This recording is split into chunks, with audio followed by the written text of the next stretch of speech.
U.S. Department of Housing and Urban Development is introducing changes in how communities fight homelessness. The agency just released new rules for 2025, and providers across the country say these changes could completely rewrite how people get help.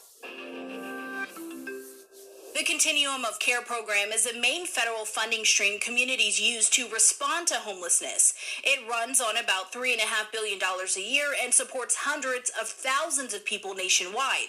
This year, it's closer to $4 billion. That includes older adults, people with disabilities, veterans, and families who need stable housing for safety reasons. So why does all of this matter? These rules could change how communities respond to homelessness in a very short time.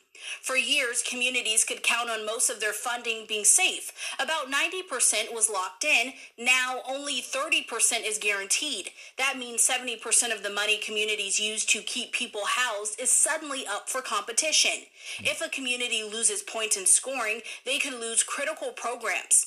HUD says communities can only spend 30% of their funding on permanent supportive housing and rapid rehousing. The Urban Institute says permanent supportive housing is the most effective way to help people leave homelessness and stay stable long term. Studies show permanent housing reduces time spent unhoused, improves housing stability, cuts arrest and jail stays, reduces emergency room visits, and improves overall quality of life. It even helps lower a community's rate of chronic homelessness.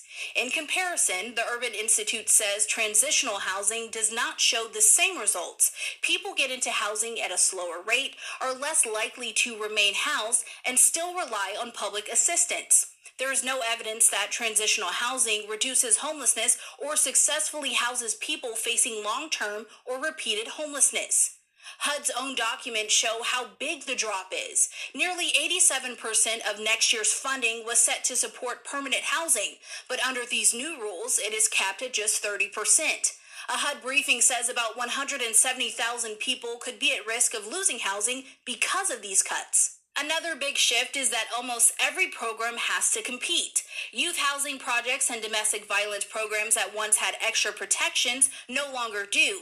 They have to be ranked and scored like everyone else. HUD also created new reasons a project can be rejected. Programs can be denied money for using racial preferences, for using any definition of sex that is not binary, or for engaging in harm reduction. When HUD talks about harm reduction, they mean basic safety steps like providing safer use supplies to prevent disease or giving people Narcan to reverse an overdose. These are common tools used in many shelters and outreach programs to keep people alive and safe. The National Low-Income Housing Coalition says the new scoring rules push communities toward models focusing on camping bans, mandated services, and strict public safety measures rather than on housing that actually works. The National Low-Income Housing Coalition says the late release could create serious funding gaps. Applications are due January 14th, but awards do not arrive until May. About 1/3 of all grants expire before then, which means many programs could run out of money even if they are renewed.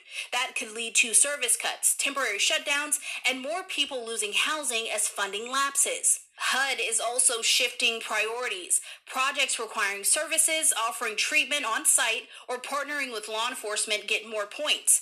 Communities also get points for having laws against camping or illegal drug use and for enforcing them. This gives more weight to public safety approaches and could affect how outreach work is done.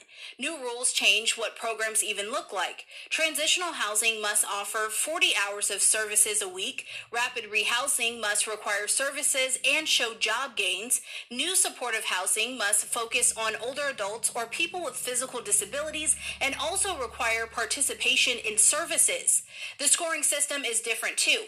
A new merit review decides who gets funded, and in Tier 2, projects can earn extra points for requiring services.